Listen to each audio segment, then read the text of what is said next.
Hi friends, welcome to SK Innovations. இன்னைக்கு நம்ம என்ன பார்க்க போறோம்னா மசால் வடை எப்படி பண்ணலாம்னு பார்க்கலாம்.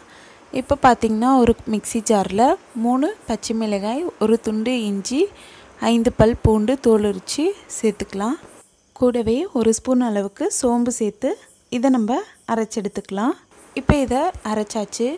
அடுத்து நான் ஏற்கனவே 4 மணி நேரம் ஊற வச்சிருந்த கடலை பருப்பை தண்ணிலாம் இல்லாம இதோட சேர்த்துக்க போறேன்.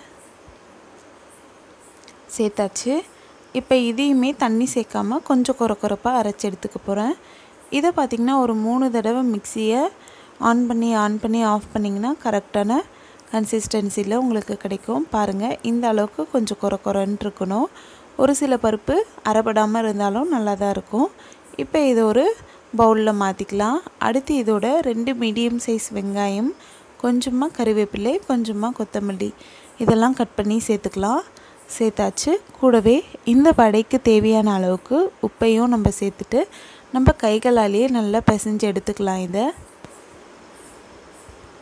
இப்போ பாத்தீங்கன்னா இத நல்லா mix பண்ணியாச்சு. அடுத்து இத சின்ன சின்ன உருண்டைகளா நம்ம உருட்டி ஒரு தட்டுல வச்சுக்கலாம். அப்பதான் வடை போடும்போது ஈஸியா இருக்கும்.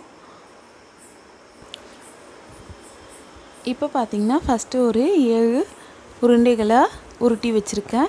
இப்போ இத ஒவ்வொரு உருண்டையும் இந்த மாதிரி எடுத்து லைட்டா அழுத்தினா அழகா வடை ஷேப்க்கு வந்துடும். இது பாத்தீங்கன்னா நல்லா எண்ணெய் காஞ்சிட்டதும் அதில் நம்ம இத போட்டு பொரிச்சு எடுத்துக்கலாம். எண்ணெய் நல்லா காஞ்சிட்டதுமே நம்ம வடையை ஆட் பண்ணும்போது ஸ்டவ் பாத்தீங்கன்னா மீடியம் ஃப்ளேம்ல வச்சு இத பொரிச்சு எடுக்கணும்.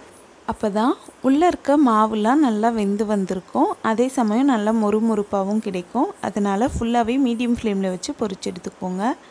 இப்போ ஒரு சைடு நல்லா வெந்ததும் இன்னொரு சைடு நம்ம திருப்பி விட்டுக்கலாம். இதே மாதிரி 2 சைடுமே நல்லா வெந்ததும் நல்லா பொன்னிறமா ஆகிட்ட பிறகு நம்ம இந்த வடையை எடுத்துட வேண்டியதுதான். இப்போ பாத்தீங்கன்னா வடையும் வெந்துருச்சு.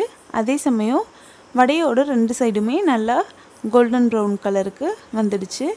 சோ இத நம்ம இப்ப எடுத்துட்டு சர்வ் பண்ணிக்கலாம். அவ்வளவுதான் फ्रेंड्स. இன்னைக்கு சிம்பிளான முறையில் சூப்பரான மசால் வடை எப்படி பண்ணலாம்னு பார்த்தோம். கண்டிப்பா நீங்களும் ட்ரை பண்ணுங்க. இந்த வீடியோ உங்களுக்கு பிடிச்சிருந்தா லைக் பண்ணுங்க, உங்க ஃப்ரெண்ட்ஸோட ஷேர் பண்ணுங்க, அண்ட் இப்படி இருந்துச்சுன்னு கமெண்ட் பண்ணுங்க. நம்ம சேனலை ஃபர்ஸ்ட் டைம் பார்க்குறீங்கன்னா மறக்காம Subscribe பண்ணுங்க. Thanks for watching friends.